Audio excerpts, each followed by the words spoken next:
નમસ્કાર ખેડૂત મિત્રો, આજે આપણે ધારી તાલુકાના સરસિયા ગામે આવ્યા છીએ અને સરસિયા ગામમાં મધુભાઈ વાળા જે દરબાર છે એમનું આ ખેતર છે। એ ખેતરની અંદર 20 નંબર મગફળી વાવી છે અને એમાં ઈળુનો એટક આવ્યો હતો અને એ લોકો ધારી આપણી પાસે મારુતિ એગ્રોમાં માર્ગદર્શન લેવા આવ્યા હતા અને ઈળું છે એવી આપણને ફરિયાદ કરી હતી।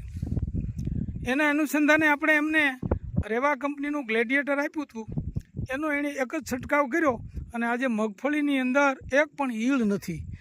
એના પ્રત્યક્ષ નિદર્શન માટે અને તપાસ માટે હું આજે સરસિયા આવ્યો છું। તમે જોઈ શકો છો કે મગફળીની અંદર એક પણ પ્રકારની ઈળ નથી દેખાતી અને મગફળીની અંદર કુણપ આવી ગઈ છે અને એકદમ લીલી છમ છે મગફળી। હવે આપણે ભાઈ શ્રી નાનજીભાઈને પૂછીએ કે તમારું નામ અને કઈ દવા છાંટી હતી, ક્યાંથી લાવ્યા હતા? તમારું નામ? મારું નામ નાનજીભાઈ અમરાભાઈ મકવાણા, ગામ સરસિયા। ગામ સરસિયા।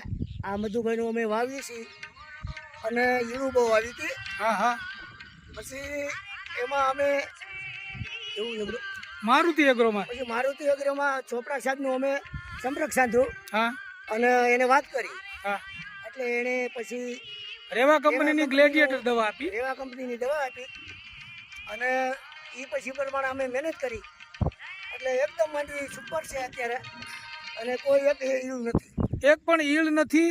એમ મેં આંટો માર્યો, આમાં એક પણ ફૂગનો છોડવો પણ દેખાતો નથી અને એણે મહેનત સારી કરી છે અને નિંદામણ નથી, ઘાસ નથી અને અત્યારે તો પાળા ચડાવી દીધા છે અને એ સાથે સાથે આપણે એમને રેવા કંપનીનું ફેન્ટાસ્ટિક પણ આપેલું છે ફાલ માટે, એનું પણ આપણને આમાં સરસ મજાનું રિઝલ્ટ જોવા મળેલ છે અને એકંદરે આપણને સંતોષ છે કે આ રેવા કંપનીની ફેન્ટાસ્ટિક અને ગ્લેડિયેટરનું જે રિઝલ્ટ છે એ અદ્ભુત છે, સારું છે અને સ્વીકારવા જેવું છે।